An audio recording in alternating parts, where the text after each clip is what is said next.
পতিতা মেয়ে যখন পুলিশকে ঘুমের ওষুধ খাইয়ে তার গোপন ভিডিও করে। লিসা একটা পতিতা মেয়ে, ছেলেদের সাথে রাত কাটিয়ে সে টাকা ইনকাম করে। একদিন লিসা বসে আছে, তখনই তার দরজার কলিং বেলের শব্দ হয়।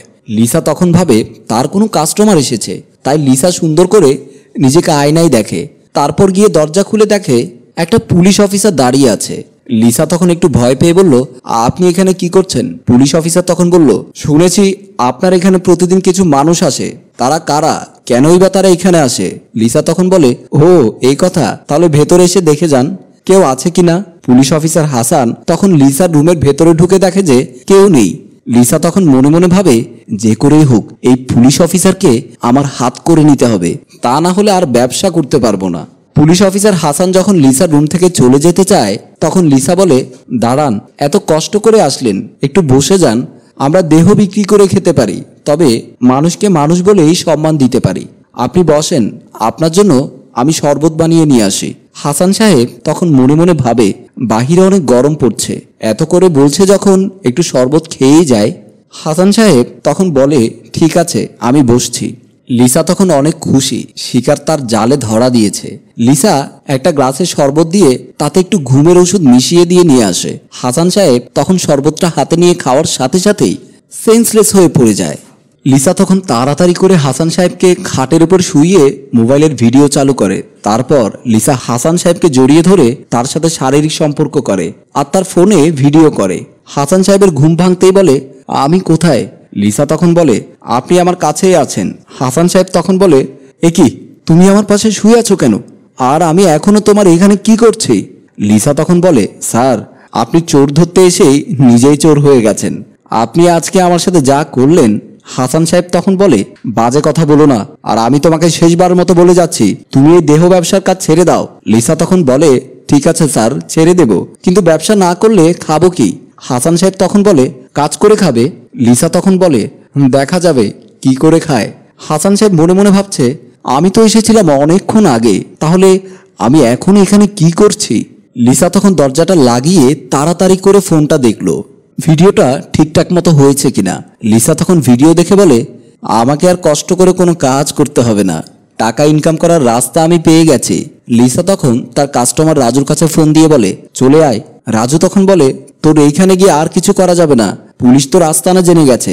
লিসা তখন বলে, আরে এই লিসাকে ধরা এত সহজ না, তুই তো আগে এসে দেখ। লিসা তখন ফোন রেখে আয়নার সামনে গিয়ে নিজেকে সুন্দর করে সাজায়। কিছুক্ষণ পরেই দরজায় কলিং বেলের শব্দ হলে লিসা গিয়ে দরজা খুলে দেয়, দেখে রাজু আসছে। লিসা তখন বলে, আজকে রাতের জন্য কত টাকা নিয়ে এসেছিস? রাজু তখন বলে, তোর যত লাগে ততই দেব। লিসা তখন রাজুকে নিয়ে তার খাটে যায়। তখন পুলিশ অফিসার হাসান এসে বলে, আমি জানতাম তুই কখনো ভালো হবি না, তাই তোর রুমের উপর নজর রেখেছিলাম। লিসা তখন হেসে বলে, ভালো করেছিস তুই এসেছিস, তুই আমাদেরকে পাহারা দে আর আমরা আমাদের কাজটা করি। হাসান সাহেব তখন লিসাকে বলে, তোর এত বড় সাহস? লিসা তখন বলে, এই গলা নামিয়ে কথা বল।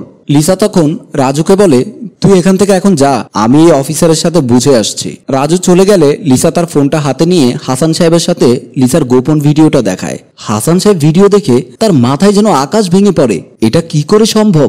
লিসা তখন বলে, আজকের পরে আমার কোনো কাজে বাধা হয়ে দাঁড়ালে এই ভিডিওটা সবাইকে দেখিয়ে বলবো পুলিশ অফিসার হাসান আমার সাথে খারাপই করেছে, তখন তোমার সব সম্মান মাটিতে মিশে যাবে, সব খবরের কাগজের হেডলাইন হয়ে থাকবে তোমার ছবি, তখন কেমন লাগবে? হাসান সাহেব তখন বলে, এইসব কখন করলি? লিসা তখন বলে, যখন তুমি আমার রুমে ঘুমিয়েছিলে তখন। হাসান সাহেব তখন বলে, আসলে সাপকে কখনো বিশ্বাস করতে নেই, তারা যে কোনো সময় ছোবল মারতে পারে, তুই আমার বিশ্বাসের সুযোগ নিয়ে এটা করলি।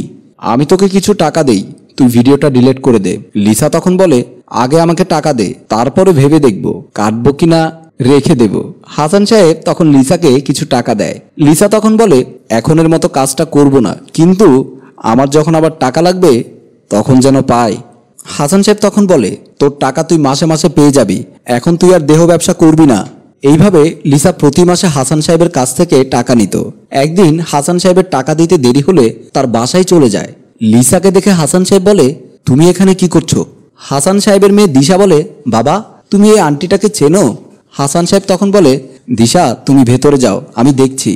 হাসান সাহেব বলে, এতদিন তোকে আমি সুযোগ করে দিয়েছিলাম যাতে করে তুই ভালো হয়ে যাস, কিন্তু তুই ভালো হওয়ার লোক না।